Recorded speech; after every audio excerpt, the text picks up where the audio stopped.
नमस्कार किसान भाइयों बहनों, आप देख रहे हैं दूरदर्शन किसान। गांव किसान की एक नई कड़ी में मैं अदिति शर्मा आप सभी का स्वागत करती हूं। हमारा ये कार्यक्रम खास है क्योंकि इसमें हम खेती किसानी के साथ साथ पशुपालन से जुड़ी जानकारियां भी आप तक पहुंचाते हैं। साथ ही मुलाकात करवाते हैं आपकी हमारे सफल किसान से, ताकि उनकी कामयाबी की दास्तान को जानकर आप भी प्रेरित हो सके।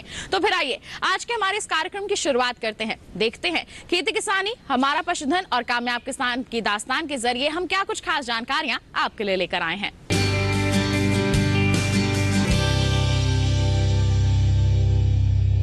हमारे खेती किसानी सेगमेंट में आज हम आपको बताएंगे कि खेती किसानी के परिवेश में अब परिवर्तन आ रहा है और अब आपको भी उसे अपना लेना चाहिए। किस तरह से आप कृषि कार्य कर सकते हैं जिससे आपकी खेती किसानी उन्नत हो सके, आइए आपको बताते हैं।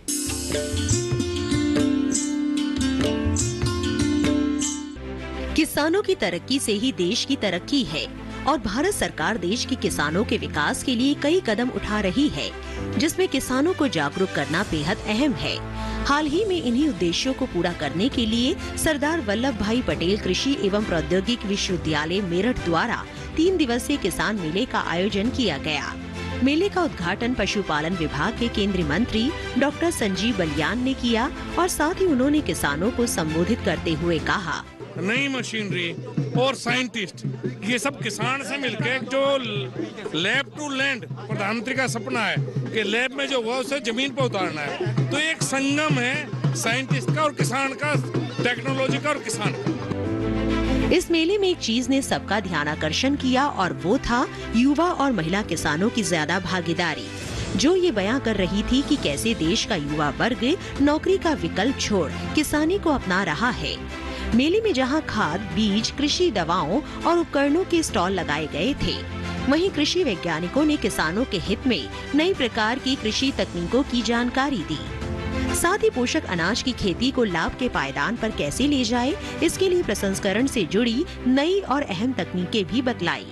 महिलाओं में के कार्यों में जोखिमता कम करना, उसके लिए भी हम प्रशिक्षण आयोजित करते हैं, जिसमें विभिन्न तकनीकियों जैसे अपना महिलाएं जैसे गन्ने की छोल करती हैं, उनके लिए शुगर केन डिथ्रेशर है, या महिलाएं जो है अपनी निराई गुड़ाई करती हैं, उसमें हम ट्विन व्हील हो, किस प्रकार उनसे काम लिया जाए जैसे उनकी जोखिमता कम होता था। साथ में हम विभिन्न प्रकार के प्रोडक्ट उत्पाद बनाना, जिसमें तकनीकी प्रशिक्षण देते हैं, जैसे जैम, जेली, अचार, मुरब्बा इत्यादि, जैसे महिलाएं अपना कार्य स्थापित कर स्वरोजगार करें तथा अपने कार्य को भली भांति करके आर्थिक योगदान में सहायता प्रदान करें। इतना ही नहीं, मेले में खास तौर पर उपस्थित महिलाओं को संबोधित करते हुए विशेषज्ञों ने उन्हें आत्मनिर्भर बनने के कई विकल्प भी सुझाए, जिसमें पशुपालन, खाद्य प्रसंस्करण और हस्तशिल्प शामिल है। विशेषज्ञों ने इन विधाओं को हर बारीकी और आधुनिक तकनीक के समायोजन से सफल होने की राह दिखाई।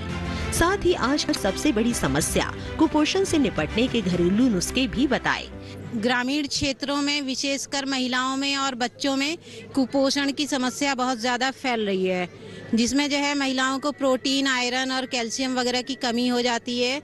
तो मैं यहाँ पे ये दिखाना चाहती हूँ, जो सोयाबीन का दाना है, इससे हम बहुत सारे आइटम बना सकते हैं अपने घर में प्रयोग करने के लिए, ताकि इससे इस्तेमाल करके हम कुपोषण की समस्या को थोड़ा कम कर सकें। इसे इस्तेमाल कैसे करना है, इसकी दाल बना लेनी है, दाल बना करके आधे घंटे उबाल करके सुखा लेना है, फिर इसका हम आटा बना लेते हैं। इस आटे को गेहूं के आटे में मिला करके रोटी, चपाती, पूड़ी, पराठा कुछ भी बना सकते हैं। उससे क्या होता है, अनुपात हमें ये ध्यान रखना पड़ता है कि 9 भाग गेहूं का आटा हो तो 1 भाग सोयाबीन का आटा हो, और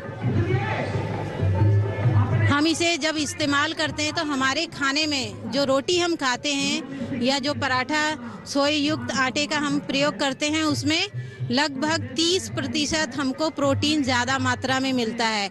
तो ये सोयाबीन के इस्तेमाल से हम कुछ हद तक ग्रामीण क्षेत्रों में कुपोषण की समस्या को कम कर सकते हैं। सोयाबीन में आयरन भी बहुत अच्छी मात्रा में होता है और कैल्शियम भी होता है।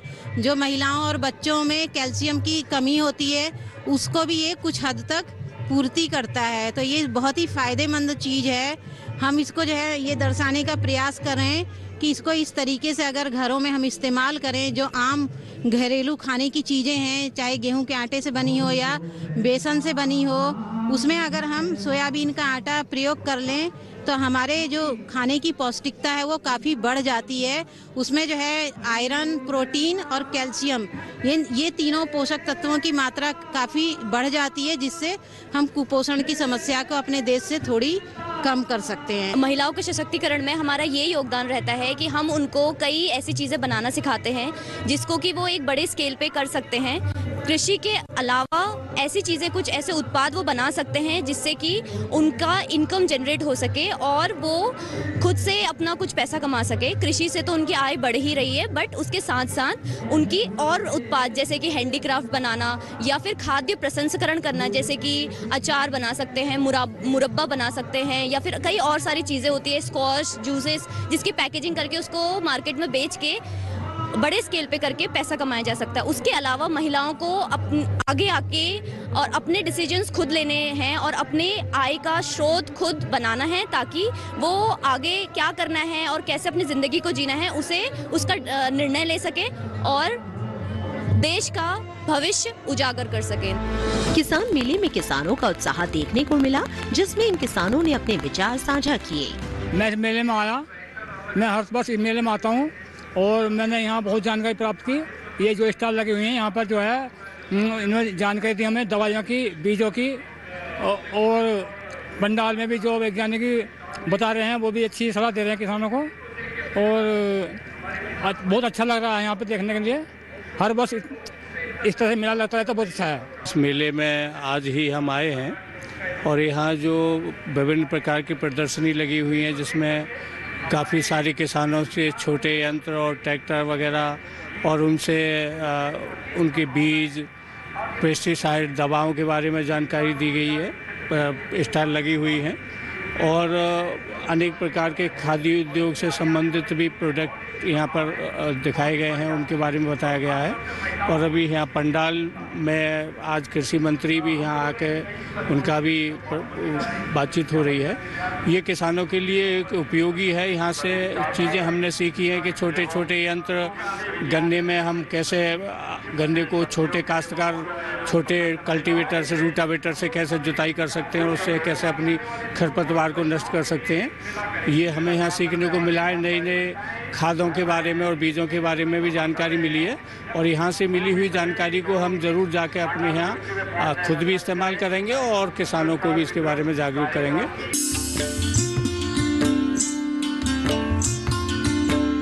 ये था सेगमेंट खेती किसानी। इसी के साथ बता दें कार्यक्रम में वक्त हो चला है एक छोटे से ब्रेक का। आप कहीं मत जाइए, ब्रेक के बाद आपको दिखाएंगे हमारा अगला सेगमेंट, हमारा पशुधन। बने रहिए दूरदर्शन किसान पर, देखते रहिए कार्यक्रम गांव किसान।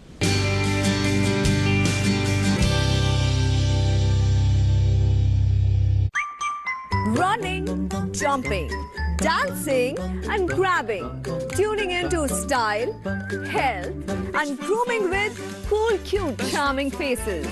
They are our pets, our best friends forever. Every Sunday 7 p.m. only on DD National.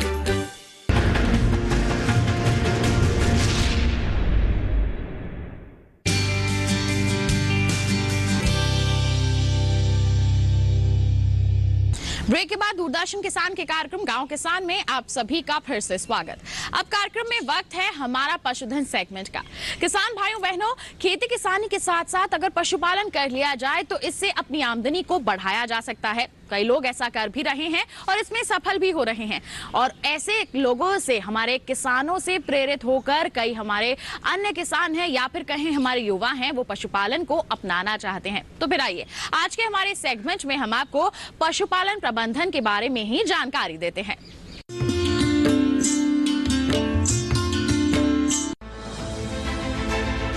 गर्मी का मौसम दुधारू पशुओं को खास सुरक्षा देने का समय होता है।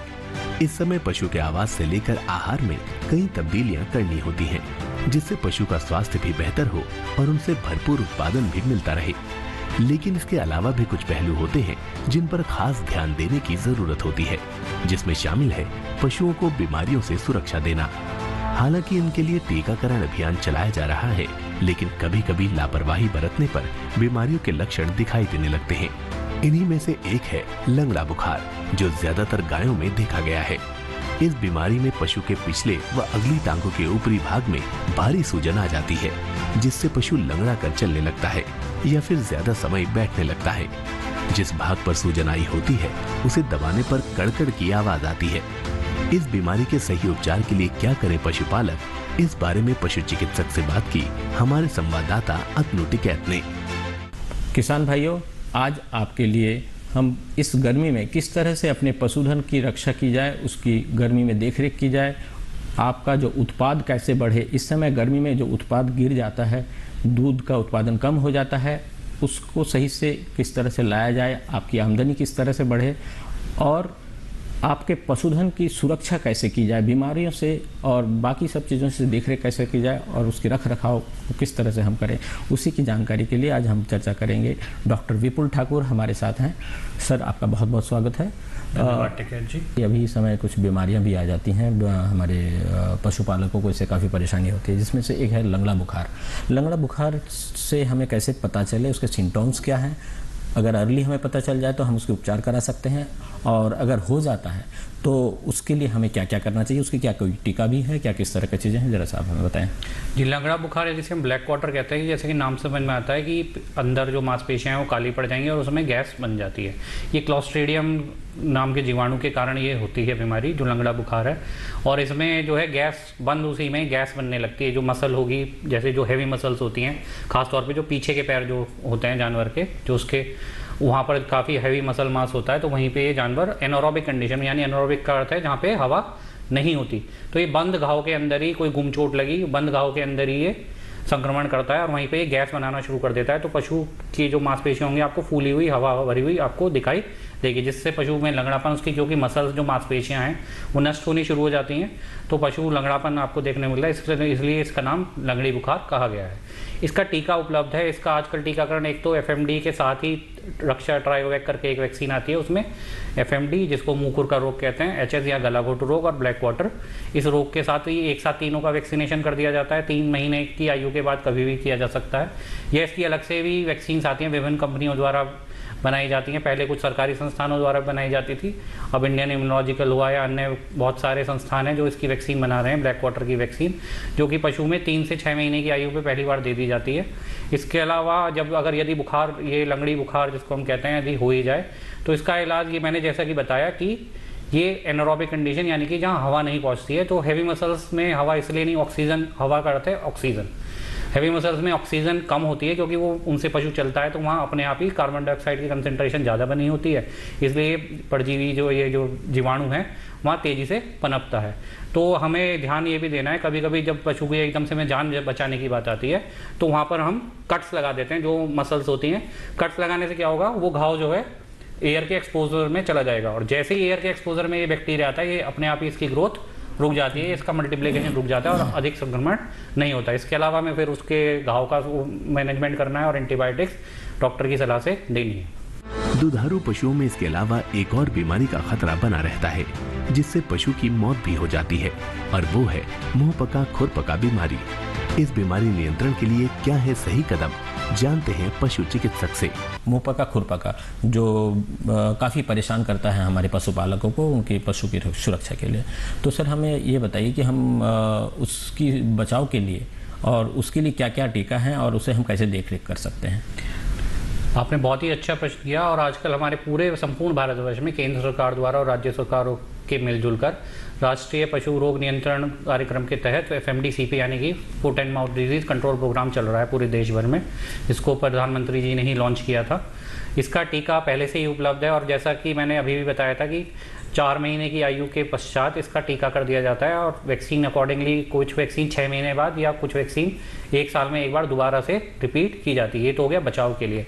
अब टीका क्या करता है, कोरोना युग में अब सभी हमारे पशुपालक और ग्रामीण क्षेत्र के लोग भी ये बात जान चुके हैं कि टीका कितना ज़्यादा ज़रूरी है लगाना। जैसे कोरोना बीमारी थी, उसमें भी टीके से ही बचाव है, इलाज उस प्रकार से संभव नहीं हो पा रहा था। ऐसे ही जो FMD का रोग है, जिसे फुट एंड माउथ डिजीज या मुंह खुर का रोग कहते हैं, इसमें जीभ पर, पैरों पर छाले हो जाते हैं पशु के, जिसके कारण पशु खा पी नहीं पाता और उसका उत्पादन तेजी से घटता है, और बच्चों में तो मृत्यु भी काफ़ी दर देखने को मिलती है, जो शावक होते हैं इनके, उनमें काफ़ी मृत्यु दर भी काफ़ी ज़्यादा देखने को मिलती है।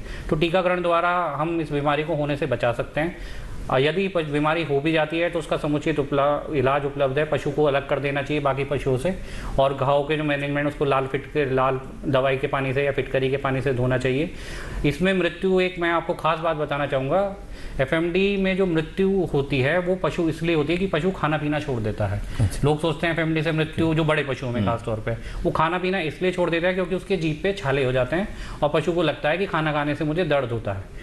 एफएमडी जो है अदरवाइज अगर उसका ठीक से ट्रीटमेंट चलता रहे तो 6 दिन में वो, क्योंकि वायरल बीमारी है, 6 दिन में वो अपने आप ही ठीक की तरफ पशु चला जाता है। लेकिन क्योंकि वो खाना पीना छोड़ देता है तो उसकी ऊर्जा की कमी से मृत्यु हो जाती है। तो ऐसे में हमें देखना है कि वो खाना पीना ना छोड़े, उसको हम मुलायम खाना दें, ऐसा खाना दें जो उसकी जीभ वगैरह पे चोट ना करे, ताकि, और इसके अलावा हम उसको इंट्रावेनस ग्लूकोज वगैरह भी देते रहें ताकि पशु के अंदर ऊर्जा बनी रहे और 7-8 दिन में पशु ठीक होने की तरफ चला जाता है और उसकी जान आसानी से बचाई जा सकती है। डॉक्टर साहब, आपका बहुत बहुत धन्यवाद। आपने इतनी सारी जानकारियाँ दी, पशु को किस तरह से इस मौसम में देखरेख करें, बीमारियों में किस तरह से उनका रख रखाव करें, उनकी टीके कहाँ लगवाएं और किस समय जा कर के डॉक्टर से सलाह लें।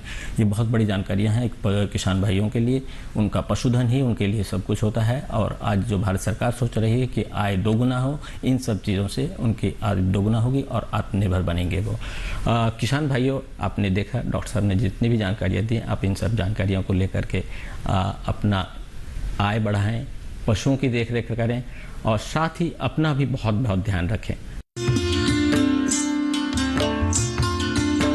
कार्यक्रम में आपको दिखाते हैं इस माह का पशुपालक कैलेंडर, जिसके अनुसार आप पशुपालन से संबंधित कार्य कर सकते हैं, अपने पशु को स्वस्थ बनाए रख सकते हैं। पशुपालक कैलेंडर नवंबर माह। इस माह में मौसम में बदलाव शुरू हो जाता है, सर्दी पड़ने लगती है। ऐसे में पशुओं को खुले में ना बांधें, पशुशाला में साफ सफाई बनाए रखें। पशुओं की रोग निरोधक क्षमता बनी रहे, इसके लिए पशुओं को निर्धारित मात्रा में खनिज मिश्रण दाने में मिलाकर दें। यदि पशुओं को अब तक खुरपका, मुंहपका, पीपीआर, एंटेरोटॉक्सीमिया का टीका न लगा हो तो इस माह जरूर लगवा लें। पशु स्वस्थ रहे व उत्पादन बना रहे, इसके लिए पशुओं को अंत परजीवी से बचाने के लिए कृमिनाशक दवा की खुराक दें। यदि रबी चारा फसलों की बुआई ना की हो तो इस माह जरूर कर लें। यदि बुआई हो चुकी है तो 20 से 25 दिन में सिंचाई करें। भैंसों को गर्भित करने का ये सही समय है। भेड़ों के ऊन काटने के 21 दिन बाद उसे बाह्य परजीवी से बचाने के लिए कीटाणुनाशक दवा के घोल में डुबोएं। बरसीम की बुआई माह के मध्य तक जरूर पूरी कर लें। तो ये था सेगमेंट हमारा पशुधन। इसी के साथ बता दें कार्यक्रम में वक्त हो चला है एक और छोटे से ब्रेक का। कहीं मत जाइए, देखते रहिए कार्यक्रम गांव किसान और बने रहिए दूरदर्शन किसान पर।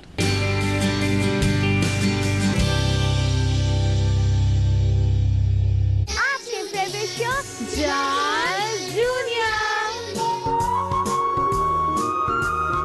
करेंगे योगा, हो जाएंगे फिट, हमको ऊपर लेके जाएंगे और सामने की तरफ देखेंगे। सुनेंगे कहानी, यहाँ से दूसरी जगह चले जाना चाहिए। बच्चों के बढ़ते मानसिक संतुलन पर डिसिप्लिन होता है सोने का, ये स्पेशली बच्चों में बहुत इम्पोर्टेंट है। तो जो सिक्रीशन उसको रात को करना चाहिए क्योंकि आप जग रहे हैं, वो नहीं करता। और 30 अक्टूबर रविवार दोपहर 1 बजे पुनः प्रसारण, शनिवार 5 नवंबर दोपहर 1 बजे सिर्फ दूरदर्शन नेशनल।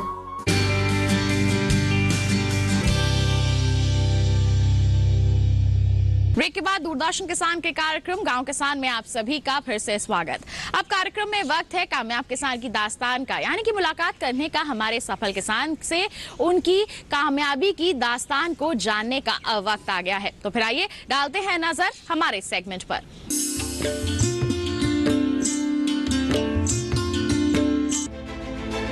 कृषि में महिलाओं का वर्चस्व बढ़ता जा रहा है।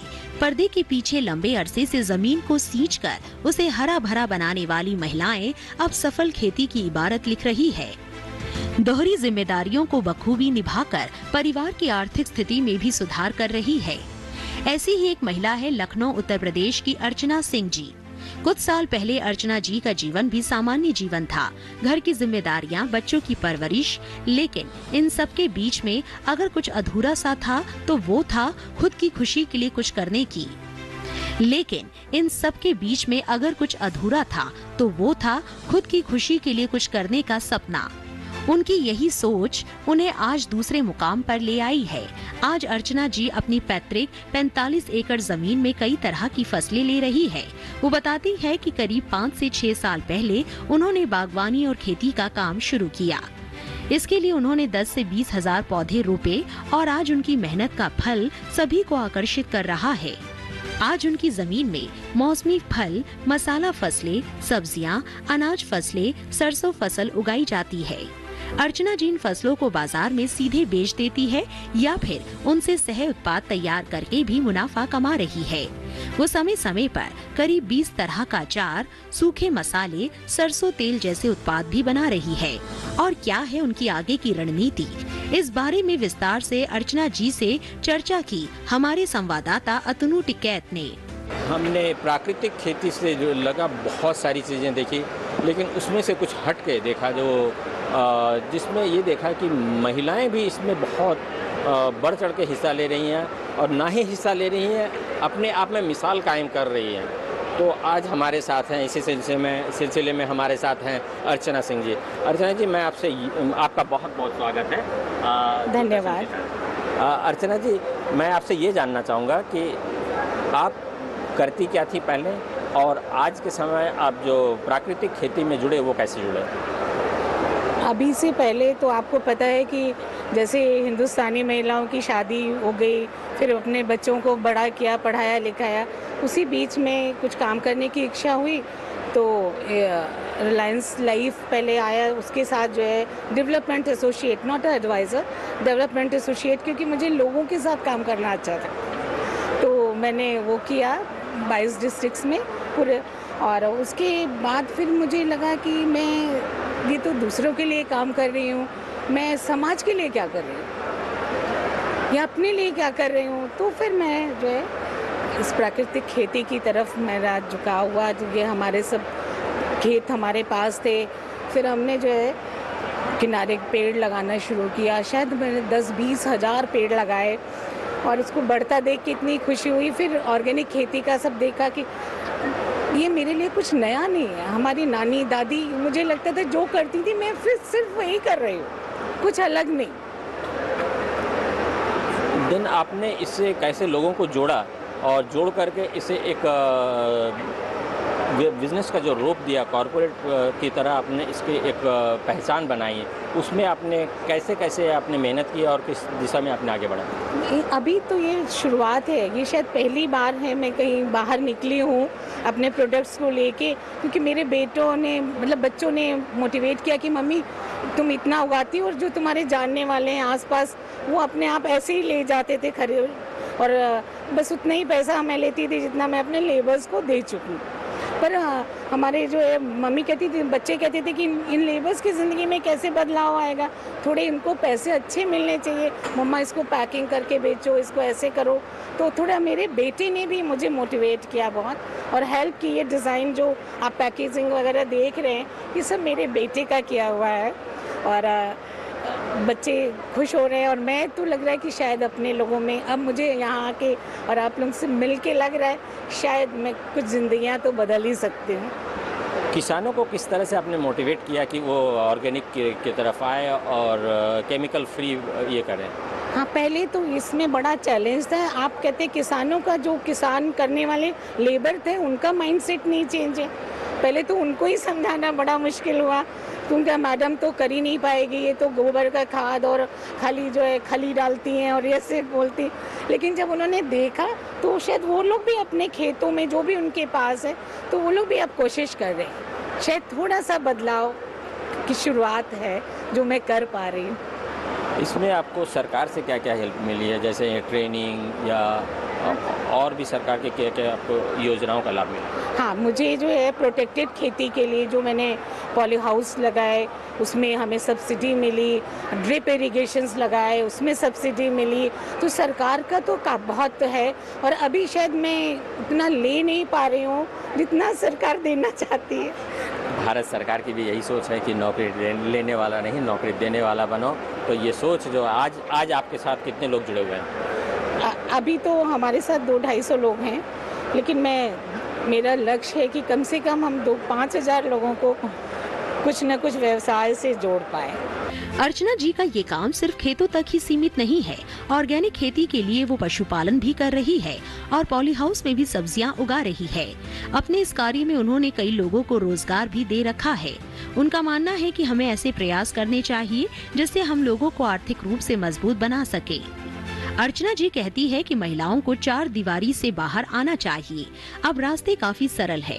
सरकार के प्रयासों से आत्मनिर्भर होने के लिए हर संभव सहायता मिल रही है, जिसका लाभ लेकर आसानी से अपनी मंजिल तक पहुंचा जा सकता है।